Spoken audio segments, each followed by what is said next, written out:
नवीन व्हिडिओला सुरुवात करूया. बघा आता कचऱ्याचं नियोजन तर करतेच, पण शेजारा-पाजाराकडून सुद्धा कचरा घेते. हा कचरा मी शेजारचे सुद्धा मला आणून देऊन राहिले.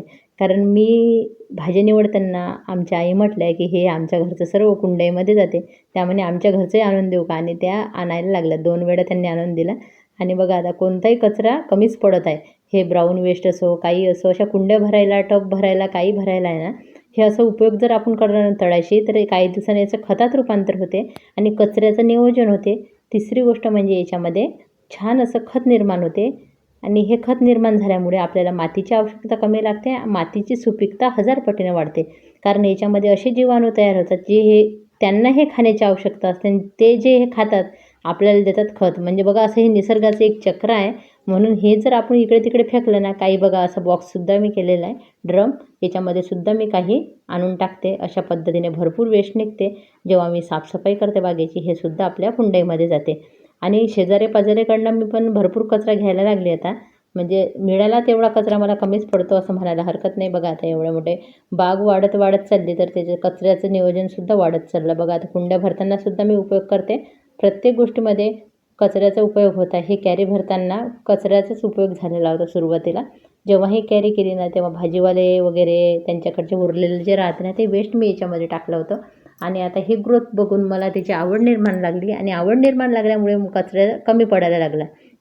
उन्हाळ्यात तर भरपूर कचरा जमा केला, पण तो आता काहीच राहिला नाही.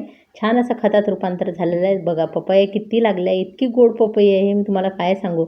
आणि त्याच्याबद्दल हे पूर्ण कॅरी कचऱ्याने भरलेली आहे. जेव्हा पूजा होते, काही होते, सर्व आपलं निर्मल्य हे बागेमध्येच येते.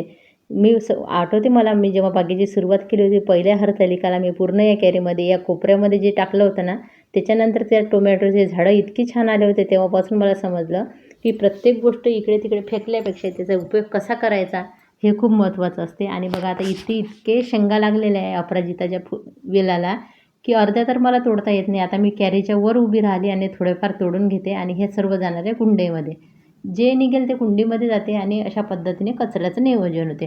कचऱ्याचं नियोजन ही काळाची गरज आहे.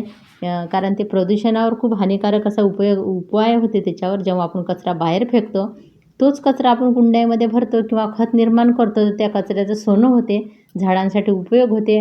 आणि असे निसर्गाचं चक्र त्या कचऱ्यामुळे सुरू राहते. कारण त्याच्यामध्ये गांडूळ असो किंवा असे बरेच जीवाणू असो, की ते त्या मातीमध्ये तयार होते, कचऱ्यामध्ये तयार होते. ते खातात, त्यांना त्या खाण्याची आवश्यकता असते आणि आपल्याला त्या खताची आवश्यकता असते. हे असं सर्व चक्र सुरू राहते.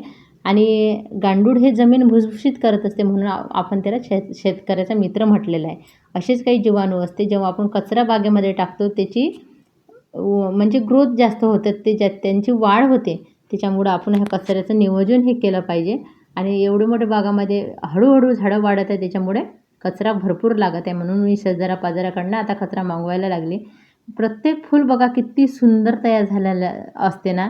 खरंच ही निसर्गाची देण आपल्याला म्हणायला हवी किंवा एक छान आहे. आणि यावर्षी बघा जिनियाचे वेगवेगळे रंग निघाले, मला जास्तच कौतुक वाटलं. मी हे बीपासून यावर्षीच लावलेले रोपे आणि प्रत्येक रंग हा वेगळा निघाला, म्हणून मला खूप आनंद झाला या गोष्टीचा. चला म्हटलं तुम्हाला बागेमधली थोडं फुलं पण दाखवून देते. असं कचऱ्याचं नियोजन तुम्ही करू शकता. टिफिन बॉक्स म्हणून झाडामध्ये लावू शकता, कुंडीच्या साईडने भरू शकता. वेगवेगळ्या पद्धतीने उपयोग अजून पाहिजे असेल तर मला नक्की सांगा. धन्यवाद.